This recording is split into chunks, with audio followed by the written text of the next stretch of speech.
ये आपके जनसत्ता का आज का संपादकीय पाठ है। देखिए, संपादकीय पाठ ये आर्टिकल एडिटोरियल आपको प्रारंभिक परीक्षा, मुख्य परीक्षा और इंटरव्यू हर जगह मदद पहुंचाते हैं। यहाँ से एक सामान्य जानकारी भी आप लोगों को मिलती है। इन्हें जरूर पढ़ा करिएगा। प्रत्येक इंसान बुद्धिमान है। अगर आप किसी मछली को उसकी पेट पर चढ़ने की योग्यता से आंकने की कोशिश करेंगे तो वह अपनी पूरी जिंदगी यह सोचकर जिएगी कि वह मूर्ख है। ये किसने कहा है? अल्बर्ट आइंस्टाइन ने कहा है।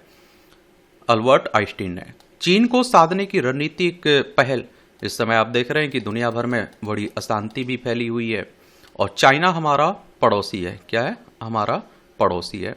ये आप देखेंगे कि हमारा प्यारा भारत है, ये है चाइना। लद्दाख, हिमाचल प्रदेश, उत्तराखंड, सिक्किम, अरुणाचल प्रदेश, 5 राज्यों की सीमा हमारी लगती है। किससे? चाइना से। तो भारत ने ग्रेट निकोबार विकास परियोजना शुरू की है। इस पर लगभग 1 लाख करोड़ रुपए की राशि खर्च होने का अनुमान है। अंडमान निकोबार द्वीप समूह एकीकृत विकास निगम की देखरेख में शुरू की गई इस परियोजना के तहत एक अंतर्राष्ट्रीय कंटेनर ट्रांसशिपमेंट टर्मिनल, नागरिक एवं सैन्य हवाई अड्डा, गैस संचालित विद्युत संयंत्र और एक हरित शहर ग्रीनफील्ड टाउनशिप का निर्माण किया जाएगा। मलक्का जंडमरू मध्य के करीब होने के कारण भारत की यह पहल हिंद महासागर क्षेत्र में चीन की व्यापारिक और रणनीतिक गतिविधियों पर नियंत्रण के लिए कई मायनों में महत्वपूर्ण साबित हो सकती है। चीन के कुल तेल आयात का लगभग 80% इसी मार्ग से होकर गुजरता है। भारत के इस फैसले को हिंद महासागर में शक्ति संतुलन की दिशा में एक बड़ा कदम माना जा रहा है। ये आप देखेंगे कि हमारी प्यारी पृथ्वी है, इसमें आप देखेंगे ये हमारा प्यारा भारत है। ये आप लोगों को हिंद महासागर देखने को मिल जाएगा। ये दक्षिण चीन सागर आपको देखने को मिल जाएगा। ये आप देखिए, अंडमान सागर के दक्षिणी छोर पर स्थित ग्रेट निकोबार द्वीप को आर्थिक और रणनीतिक गतिविधियों का केंद्र बनाने के लिए देश के नीति आयोग ने वर्ष 2021 में ग्रेट निकोबार विकास परियोजना की संकल्पना की थी। योजना आयोग को प्रतिस्थापित करके आया था नीति आयोग 2015 में। इसका मुख्य लक्ष्य हिंद महासागर में भारत की समुद्री सुरक्षा को मजबूत बनाना और विदेशी बंदरगाहों पर निर्भरता कम करना है। इस बृहद परियोजना को 3 चरणों में वर्ष 2047 तक पूरा किया जाना है। हालांकि परियोजना को शुरू करने के साथ ही विपक्षी दलों, पर्यावरणविदों और यहाँ के मूल निवासियों के अधिकारों का समर्थन करने वाले सामाजिक संगठनों की कड़ी प्रतिक्रिया भी सामने आ रही है। उनका आरोप है कि इस परियोजना से वन क्षेत्र को नुकसान होगा और पारिस्थितिकी तंत्र गड़बड़ा जाएगा। यह आशंका जताई जा रही है कि द्वीप को विकसित करने के नाम पर लगभग 10 लाख पेड़ों को काटा जा सकता है और जिससे तकरीबन 130 वर्ग किलोमीटर का प्राचीन वन क्षेत्र नष्ट हो सकता है। राष्ट्रीय हरित न्यायीकरण एनजीटी ने बीते फरवरी में राष्ट्र की सुरक्षा और आर्थिक विकास के लिए इस परियोजना को जरूरी बताकर पर्यावरणीय एवं तटीय स्वीकृतियों को चुनौती देने वाली याचिकाओं को खारिज कर दिया था। पीठ का कहना था कि परियोजना को दीर्घकालिक लाभ, समुद्री सुरक्षा में वृद्धि, विदेशी बंदरगाहों पर निर्भरता में कमी और मजबूत प्रतिरक्षा क्षमता तत्कालिक नुकसान से अधिक महत्वपूर्ण है। एनजीटी ने अपने फैसले में पर्यावरण सुरक्षा उपायों का कड़ाई से पालन करने की आवश्यकता पर भी बल दिया था। इसके बाद सरकार ने स्पष्ट किया कि 97.30 वर्ग किलोमीटर क्षेत्र में क्षतिपूर्ति वृक्षारोपण की योजना बनाई गई है और इस क्षेत्र में आदिवासी समुदाय के हितों का पूरा ख्याल रखा जाएगा। अब आपको समझ में आ रहा है कि विपक्ष क्यों विरोध कर रहा है और सरकार इसे क्यों ला रही है, इसके फायदे क्या हो सकते हैं। यही तो आपको आंसर राइटिंग में लिखना है, यही तो निबंध में लिखना है। इसीलिए कहता हूं ये आर्टिकल एडिटोरियल जरूर पढ़ा करिएगा। दरअसल कुछ दिनों पहले देश की राष्ट्रीय सुरक्षा और समुद्री हितों पर प्रतिकूल प्रभाव डालने वाली 2 बड़ी घटनाएं हुई। पहली, इंडोनेशिया सरकार द्वारा मलक्का जलमार्ग से गुजरने वाले जहाजों पर शुल्क लगाने की कोशिश और दूसरी, चीन द्वारा थाईलैंड पर क्रा नहर, थाई नहर के निर्माण के लिए दबाव डालना। खबरों के मुताबिक हॉर्मुज जलमार्ग में ईरान की ओर से जहाजों से शुल्क वसूलने के प्रयासों से प्रेरित होकर इंडोनेशिया ने हाल में सुझाव दिया था कि मलेशिया और सिंगापुर को उसके साथ मिलकर संयुक्त रूप से मलक्का जलमार्ग से गुजरने वाले जहाजों पर शुल्क लगाना चाहिए और राजस्व को तीनों देशों के बीच बराबर बांट लिया जाना चाहिए। हालांकि वैश्विक स्तर पर कड़ी प्रतिक्रिया के बाद इंडोनेशिया ने अपने कदम पीछे खींच लिए थे और क्योंकि वह संयुक्त राष्ट्र समुद्री कानून संधि से बंधा हुआ था जो अंतर्राष्ट्रीय जलमार्गों में जहाजों की स्वतंत्र आवाजाही सुनिश्चित करती है, मगर इंडोनेशिया के सुझाव ने भविष्य में संभावित संकट की आशंका पैदा कर दी है। ऐसे में अगर यह जलमार्ग बाधित होता है तो भारत के सामने ऊर्जा और आवश्यक वस्तुओं की आपूर्ति का संकट उत्पन्न हो सकता है। यही वजह है कि भारत निकोबार द्वीप पर ट्रांसशिपमेंट पोर्ट बनाकर अपने हितों को सुरक्षित करना चाहता है। और देखिए, संयुक्त राष्ट्र की बात करें तो यूनाइटेड नेशंस की बात हो रही है। 24 अक्टूबर 1945 में स्थापना हुई थी। न्यूयॉर्क यूएसए में इसका हेडक्वार्टर देखने को मिल जाएगा। ये बंगाल की खाड़ी है, देखिए ये अंडमान निकोबार देखने को मिल जाएगा आपको। देखिए इसकी बात हो रही है। ये आप लोगों को यहाँ थाईलैंड की खाड़ी है, देखिए ये मलक्का की खाड़ी आपको देखने को मिल जाएगी। और यहाँ आप लोग जाएंगे तो आप लोगों को देखिए ये अदन की खाड़ी है, लाल सागर है, ये ऊपर भूमध्य सागर है, ये फारस की खाड़ी है, ये ओमान की खाड़ी है। यहाँ आप लोगों को हॉर्मुज जलडमरू देखने को मिल जाएगी। देखिए ये है हॉर्मुज जलडमरू। ये ईरान यहाँ देखने को मिल जाएगा। तेहरान इसकी राजधानी देखने को मिल जाएगी। चीन की नहर निर्माण योजना भी भारत के लिए सामरिक चुनौती पैदा कर सकती है। हालांकि थाईलैंड ने अभी चीन के प्रस्ताव को स्वीकार नहीं किया है, लेकिन इस बात की कोई गारंटी नहीं कि भविष्य में भी थाईलैंड अपने इसी रोक पर कायम रहेगा। देरे सवेर अगर चीन यहाँ नहर बनाने में कामयाब होता है तो यह भारत की भू रणनीतिक स्थिरता के लिए बड़ी चुनौती होगी। और नहर निर्माण के बाद दक्षिण चीन सागर और हिंद महासागर के बीच 1200 किलोमीटर की दूरी कम हो जाएगी। नतीजतन अंडमान निकोबार द्वीप समूह और बंगाल की खाड़ी के तटीय क्षेत्रों का एक बड़ा हिस्सा चीन की पहुंच में आ जाएगा। और यही वजह है कि भारत इंडोनेशिया के सुमात्रा द्वीप से करीब 150 किलोमीटर दूर स्थित ग्रेट निकोबार द्वीप को विकसित कर अपनी सामरिक स्थिति मजबूत करना चाहता है, ताकि देश की नौसेना हिंद महासागर से गुजरने वाले चीनी जहाजों पर नजर रख सके। चीन अपनी कुल ऊर्जा जरूरतों का लगभग 80% और व्यापार का एक बड़ा हिस्सा मलक्का जलमार्ग के रास्ते आयात करता है। ग्रेट निकोबार में भारत के इस नए सैन्य एवं वाणिज्यिक केंद्र के निर्माण से मलक्का जलमार्ग पर देश की स्थिति रणनीतिक रूप से काफी मजबूत हो जाएगी। विषम परिस्थितियों में जरूरत पड़ने पर भारत इस जलमार्ग के जरिए चीन की ऊर्जा आपूर्ति को बाधित कर सकता है और नाकाबंदी के जरिए स्थिति को नियंत्रित कर सकता है। इसके अलावा भारत दक्षिण चीन सागर हिंद प्रशांत क्षेत्र में चीन के प्रभाव को संतुलित करने के लिए वियतनाम, फिलीपींस, इंडोनेशिया जैसे दक्षिण पूर्व एशियाई देशों के साथ रक्षा और रणनीतिक संबंधों को गहरा करने की रणनीति पर भी काम कर रहा है। अभी तक मालवाहक जहाजों के परिवहन के लिए भारत सिंगापुर और कोलंबो जैसी विदेशी बंदरगाहों पर निर्भर है। निकोबार द्वीप के विकास के बाद भारत के पास खुद का अंतर्राष्ट्रीय कंटेनर ट्रांसशिपमेंट टर्मिनल होगा और जिससे मुख्य मार्ग से गुजरने वाले बड़े जहाजों के लिए निकोबार में रुकना और माल की अदला बदली का काम आसान हो जाएगा। वर्तमान में भारत के लगभग 25% माल की विदेशी बंदरगाहों पर अदला बदली होती है, मगर निकोबार में यह सुविधा उपलब्ध हो जाने से समय और परिवहन खर्च दोनों की बचत होगी। परिणाम स्वरूप भारत को हर साल लगभग 1500 से 1800 करोड़ रुपए का फायदा होने का अनुमान है। साथ ही हिंद महासागर में चीन की आक्रामकता को रोकने और भारत की रक्षा क्षमताओं को मजबूत करने में भी मदद मिलेगी। दरअसल पिछले कुछ दशकों से भारत की घेराबंदी के लिए चीन हिंद महासागर में पाकिस्तान के ग्वादर से लेकर श्रीलंका के हम्बनटोटा, म्यांमार के क्योकपियो और जिबूती में बंदरगाहों का बड़ा नेटवर्क तैयार कर चुका है। चीन के इस आक्रामक रवैये और विस्तारवादी नीतियों के प्रभाव को कम करने के लिए भारत जिस बहुआयामी रणनीति को धार देने की कोशिश कर रहा है, ग्रेट निकोबार विकास परियोजना उसी रणनीति का हिस्सा है। और देखिए, विकास होना चाहिए, बेशक होना चाहिए, लेकिन विनाश की शर्त पर कभी नहीं होना चाहिए। बस इतना सरकारों को भी ध्यान रखना चाहिए। ये दृश्यता और अस्तित्व, हम एक ऐसे युग में प्रवेश कर चुके हैं जहां दृश्यता खुद एक मूल्य बन गई है और अस्तित्व धीरे धीरे होने से हटकर दिखाई दे की शर्त पर टिक गया है। अब केवल उपस्थिति होना पर्याप्त नहीं है, व्यक्ति, विचार और रचना तीनों को निरंतर प्रमाणित होना पड़ता है। यह केवल सामाजिक परिवर्तन नहीं बल्कि आधुनिक चेतना की एक गहरी पुनर्रचना है, जहां होना अब दृश्य होना बनता जा रहा है। यह परिवर्तन केवल बाहरी नहीं बल्कि गहराई में जाकर यह तय करता है कि मनुष्य खुद को कैसे समझे।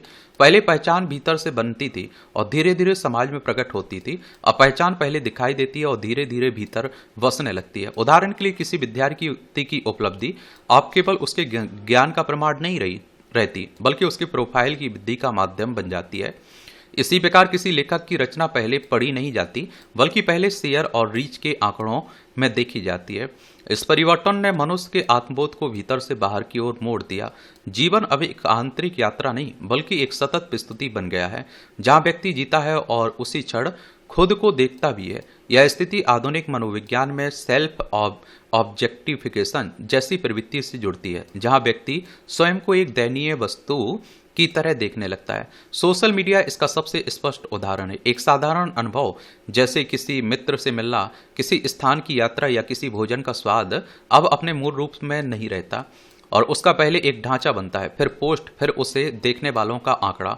अनुभव का मौन पक्ष पीछे छूट जाता है, यहाँ तक कि सूक्ष्म विडंबना जन्म लेती है। जितना अधिक जीवन साझा होता है उतना ही उसका मौन छीड़ होता जाता है। कभी चिंतन और आत्मनिर्माण की प्रयोगशाला रहा एकांत अब खालीपन या फिर अनुत्पादक समय लगने लगा है। परिणाम स्वरूप भी मनुष्य के भीतर एक विभाजन गहरा होता है, एक अनुभव करने वाला 100 और दूसरा अनुभव को संपादित करने वाला 100। इसी प्रवृत्ति का विस्तार कला, साहित्य और विचार जगत तक पहुंचता है, जहां रचना का मूल क्रमशः उसकी दृश्यता, पहुंच और ब्रांड छवि से निर्धारित होने लगता है। आज यह असामान्य नहीं कोई कविता अपने अर्थ से पहले इंस्टाग्राम स्वरूप में पहचानी जाए या कोई चित्र अपनी कलात्मक गहराई से पहले वायरल शेयर से जाना जाए। इस स्थिति में लेखक और कलाकार केवल सर्जक नहीं रहते बल्कि अपनी दृश्यता के प्रबंधक बन जाते हैं। कई समकालीन लेखक अब अपनी लोक छवि और डिजिटल उपस्थिति को ज्यादा महत्वपूर्ण मानने लगे हैं। इस बदलाव ने रचना और रचयिता के संबंध को उलट दिया है। जहां पहले रचना व्यक्ति को परिभाषित करती थी, अब व्यक्ति रचना की दृश्यता को परिभाषित करता है। इसके समानांतर प्रकृति और श्रम एक भिन्न अस्तित्व तर्क प्रस्तुत करते हैं। वृक्ष बिना किसी दर्शक के फल देता है और यहाँ उत्पादन और प्रदर्शन अलग है। नदी बिना किसी स्वीकृति के बहती है और मिट्टी बिना किसी प्रशंसा के जीवन को धारण करती है। हिमालय की बर्फ जो किसी दृश्यता तंत्र का हिस्सा नहीं है फिर भी नदियों का स्रोत है। यह मौन उत्पादन का उदाहरण है। किसान का जीवन मौसम, बीज और मिट्टी के साथ एक गहरा संवाद करता है, पर उसका श्रम अंतिम रूप में केवल मंडी मूल्य में दिखाई देता है। दिल्ली या मुंबई की मेज पर जो रोटी रखी है वह दृश्य है, लेकिन उसके पीछे का श्रम अदृश्य है। इसी प्रकार निर्माण स्थल पर काम करने वाले श्रमिक इस इमारत का निर्माता है, पर इमारत की पहचान वह अनुपस्थित है। यह अदृश्य श्रम आधुनिक सभ्यता की संरचना का आधार है। महात्मा गांधी ने सार्वजनिक जीवन को आत्म प्रदर्शन नहीं बल्कि सत्य की साधना बनाया, और जहां चरखा केवल प्रतीक नहीं बल्कि आत्मनिर्भरता का नैतिक संकेत था। भगत सिंह ने अपने लेखों में स्पष्ट किया कि व्यक्ति क्षणिक है पर विचार स्थायी है, इसलिए उन्होंने अपने जीवन को भी विचार के विस्तार में बदल दिया। इसी संदर्भ में आधुनिक गुमनाम कलाकार वैकेंसी, एलेना फेरांटे और थॉमस पिंचन एक अलग प्रकार की चुनौती प्रस्तुत करते हैं। वेंगसी की कला इसलिए प्रभावशाली है क्योंकि वह हस्ताक्षर से मुक्त है। उसका अर्थ व्यक्ति से नहीं, स्थान और संदर्भ से जन्म लेता है। एलेना फेरांटे का साहित्य यह प्रश्न उठाता है कि क्या लेखक का जीवन उसके लेखन से अधिक महत्वपूर्ण है। थॉमस पिंचन की चुप्पी साहित्य में इस तत्व को उजागर करती है कि अनुपस्थिति भी एक संरचना बन सकती है, मगर यह प्रतिरोध भी स्थिर नहीं रहता। दृश्यता की संस्थाएं, मीडिया, बाजार, जिज्ञासा गुमनामी को भी एक नई कथा में बदल देता है। उदाहरण के लिए किसी अनाम कलाकार की कृति जितनी रहस्यमयी होती है उतनी ही तेजी से वह मीडिया और चर्चा का विषय बन जाती है। इस प्रकार गुमनामी भी आखिर दृश्यता के तंत्र में फिर समाहित हो जाती है। अनुपस्थिति भी एक प्रकार की उपस्थिति बन जाती है। प्रश्न यह है कि क्या मनुष्य उस अदृश्य श्रम, मौन सर्जन और बिना प्रत्याशा के दिए जाने वाले योगदान को देखने की दृष्टि विकसित कर पाया है जिस पर उसका पूरा दृश्य संसार टिका हुआ है, या उसकी दृष्टि केवल उसी तक सीमित हो गई है जो दिखता है, मापा जा सकता है और साझा किया जा सकता है। यही वह गहरा तनाव है जिसमें आधुनिक सभ्यता स्थित है। दृश्यता और मौन के बीच, प्रदर्शन अस्तित्व के बीच तथा पहचान विसर्जन के बीच एक निरंतर खींचा हुआ लेकिन जीवित संतुलन। ये आप देखिए छोटी छोटी टिप्पणियां हैं, पढ़ना हो तो पढ़ सकते हैं, छोड़ना हो तो छोड़ सकते हैं। इसकी पीडीएफ आपको एजुकेशन सर्कल प्लेटफॉर्म है ना टेलीग्राम पर, वहाँ डाल दी जाती है, तो वहाँ से जाकर पढ़ लिया करिएगा। हादसों का सिलसिला। देश में हवाई सफर को सुलभ एवं किफायती बनाने के लिए विमान सेवाओं के विस्तार को प्राथमिकता दी जा रही है। नए नए अंतर्राष्ट्रीय और घरेलू हवाई अड्डों का निर्माण किया जा रहा है, मगर यात्रियों की सुरक्षा के मोर्चे पर माकूल व्यवस्था का अभाव आज भी साफ नजर आता है। तकनीकी खराबी, प्रशिक्षित कर्मियों की कमी, मौसम की अप्रत्याशित चुनौतियां और सतर्कता की गंभीरता को नजरअंदाज किए जाने से होने वाली मानवीय चूक का ही नतीजा है कि विमान हादसों का सिलसिला थम नहीं रहा है। और असम के जोरहाट में शनिवार को AN-32 परिवहन विमान दुर्घटनाग्रस्त हो गया, जिसमें वायुसेना के 5 कर्मियों की जान चली गई। सवाल है कि देश भर में अब तक हुए विमान हादसों से सबक क्यों नहीं लिया जाता है। कोई एक ही तरह की खामी बार बार हादसों का कारण कैसे बन रही है। क्या दुर्घटना में जान गंवाने वालों के परिवारों को आर्थिक मदद मुहैया करा देने भर से विमानन कंपनियों और संबंधित नियामक प्राधिकरणों की जिम्मेदारी पूरी हो जाती है। भविष्य में इस तरह के हादसों पर रोक लगाने और विमान यात्रियों की सुरक्षा सुनिश्चित करने का दायित्व आखिर किसका है? इसमें दो राय नहीं कि हाल के वर्षों में हवाई यात्रा की सुविधा को विस्तार देने के लिए उड़ानों की संख्या में बढ़ोतरी की गई, मगर इसी अनुपात में पायलटों और अन्य प्रशिक्षित कर्मियों की तैनाती नहीं हो पाई। इस कारण मौजूदा संचालन तंत्र पर दबाव बढ़ा है और जिससे मानवीय चूक की संभावना भी बढ़ी है। अंतर्राष्ट्रीय नागरिक उड्डयन संगठन के अनुसार लगभग 65% विमान दुर्घटनाओं के पीछे मानवीय चूक एक प्रमुख कारक होते हैं। विमान के उड़ान भरने और जमीन पर उतरते समय जब स्थिति बिगड़ती है तो कॉकपिट में होने वाला भ्रम भी हादसों का कारण बनता है। खबरों के मुताबिक AN-32 परिवहन विमान के साथ भी यही हुआ। हवाई अड्डे पर उतरते समय विमान का नियंत्रण बिगड़ गया और रनवे से फिसलकर 2 हिस्सों में टूट गया, जिससे उसमें आग लग गई। इसके अलावा हिमालयी क्षेत्रों में मौसम और भौगोलिक बनावट भी उड़ान संचालन के लिए बेहद जोखिम भरी होती है। कई बार मौसम पूर्वानुमान की सटीक जानकारी न होने से विमान हादसे का शिकार हो जाता है। यह सवाल भी महत्वपूर्ण है कि क्या किसी विमान दुर्घटना के कारणों का गहराई से विश्लेषण कर संचालन व्यवस्था में सुरक्षात्मक उपायों को प्राथमिकता के आधार पर शामिल किया जाता है। हालांकि हादसों की जांच और विश्लेषण की प्रक्रिया में समूचे तंत्र की गंभीरता का अंदाजा इस बात से लगाया जा सकता है कि कई विमान दुर्घटनाओं की जांच रिपोर्ट तो सार्वजनिक नहीं की जाती। अगर हादसा बड़ा हो तो उसकी जांच पूरे होने में लंबा वक्त लग जाता है, फिर उसे ठंडे बस्ते में डाल दिया जाता है। पिछले साल अहमदाबाद में हुआ एयर इंडिया का विमान हादसा इसका उदाहरण है, जिसकी अंतिम जांच रिपोर्ट 1 साल बाद भी सामने नहीं आई। इस दुर्घटना में कुल 260 लोगों की मौत हो गई थी। हादसों के पीड़ित परिवार आज भी इस तथ्य के सामने आने का इंतजार करें कि आखिर उस दिन विमान में क्या हुआ था। अगर किसी विमान हादसे की जांच रिपोर्ट आने में 1 साल से ज्यादा वक्त लग जाए तो यात्रियों की सुरक्षित सफर की स्थिति क्या होगी, इसका आकलन करना मुश्किल नहीं है। अभी अजीत पवार भी इसी में आप देखते हैं दुर्घटना में, कई बड़े हस्तियां इसमें आप देखते हैं मारे गए, लेकिन कहां कुछ होता है। संदेह की लपटें।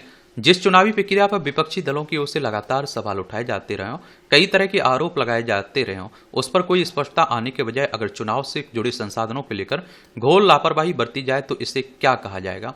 पश्चिम बंगाल में विधानसभा चुनाव के नतीजे आए अभी ज्यादा समय नहीं हुआ, लेकिन उसमें उपयोग में लाई गई करीब 4000 इलेक्ट्रॉनिक वोटिंग मशीनों का जलकर खाक हो जाने की घटना संदेह पैदा करती है। पिछले हफ्ते कोलकाता की सरकारी इमारत में ऊपरी मंजिलों पर रखी मशीनों में आग लग जाने के पीछे विपक्षी दलों ने साजिश की आशंका जताई। सवाल है कि सभी ईवीएम अगर उच्च सुरक्षा क्षेत्र में रखी गई थी तो वहां आग कैसी लगी। खबरों के मुताबिक तीसरी मंजिल पर लगी आग 7वीं 8वीं मंजिल तक पहुंच गई, जहां ईवीएम रखी गई थी। जांच के बाद जो भी तथ्य सामने आए, लेकिन जिन इलेक्ट्रॉनिक वोटिंग मशीनों से मतदान कराने को लेकर तमाम विपक्षी दलों की ओर से बार बार सवाल उठाए जाते रहे, उनकी सुरक्षा और निगरानी में ऐसी गंभीर लापरवाही कैसे बरती गई। इतनी बड़ी तादाद में ईवीएम जल जाने की घटना के बाद स्वाभाविक ही न सिर्फ राजनीतिक दलों का बल्कि मतदाताओं का भी भरोसा एक बार फिर डगमगाएगा। गौरतलब है कि पश्चिम बंगाल के चुनाव के पहले और उसके बाद तृणमूल कांग्रेस ने मतदाता सूची के गहन पुनरीक्षण सहित पूरी चुनावी प्रक्रिया पर सवाल उठाए थे। गंभीर आरोपों के बीच क्या यह चुनाव आयोग का दायित्व नहीं था कि वह ईवीएम की सुरक्षा और विश्वसनीयता को कायम रखने के पुख्ता इंतजाम करे। इससे जुड़ी कई आरोपों पर स्पष्टता लाने के विपरीत हुआ कि पश्चिम बंगाल में ईवीएम के जल जाने की घटना ने संदेहों को और पुख्ता कर दिया। ऐसे समय जब वोटों की गिनती में गड़बड़ियों की जांच की मांग को लेकर अदालतों से हस्तक्षेप की मांग की जा रही हो, यह घटना चुनाव आयोग को कटघरे में खड़ा करती है। ईवीएम जल जाने की घटना के बाद मतदाताओं का भरोसा एक बार फिर कसौटी पर है। यह ध्यान रखने की जरूरत है कि लोकतंत्र मतदाताओं के विश्वास से चलता है, इसके टूटने से उसकी बुनियाद हिल सकती है। और आप लोग एक और याद रखिएगा, अगर लोगों का भरोसा उठ गया ना लोकतंत्र पर से, लोग वोट डालने नहीं जाएंगे, चुनाव आयोग का कोई काम नहीं रह जाएगा। और देखिए, यह है पश्चिम बंगाल, कोलकाता इसकी राजधानी देखने को मिल जाएगी। इसकी सीमा उड़ीसा, झारखंड, बिहार, सिक्किम, असम से लगती है। अंतर्राष्ट्रीय सीमा नेपाल, भूटान, बांग्लादेश से लगती है। अगर आपको भी विधानसभा का चुनाव लड़ना हो तो आपकी उम्र कम से कम 25 साल होनी चाहिए। अधिकतम उम्र की कोई सीमा नहीं रखी गई है। विधायक का चुनाव डायरेक्ट जनता यानी कि मतदाताओं के द्वारा होता है। अगर आपकी उम्र 18 साल हो चुकी है तो वोटर सूची में नाम जुड़ चुका हुआ, आप लोग वोट डालने भी जाते होंगे। ये चुनाव कौन करवाता है? इलेक्शन कमीशन ऑफ इंडिया, भारतीय निर्वाचन आयोग, एक संवैधानिक संस्था है। संविधान के अनुच्छेद 324 के तहत चुनाव आयोग की स्थापना की बात की गई। 25 जनवरी 1950 में स्थापना हुई थी। 25 जनवरी को आप लोग मतदाता दिवस मनाते हैं। नई दिल्ली में हेडक्वार्टर देखने को मिलेगा। सुकुमार सेन पहले मुख्य चुनाव आयुक्त थे। और इस तरह से आप देखेंगे कि आज के संपादकीय पाठ की कहानी कवर होती है। आप लोग पढ़ते रहिए, एंजॉय करते रहिए। आपका कोई सवाल हो, मेरे लिए सुझाव हो तो ज़रूर बता सकते हैं। धन्यवाद।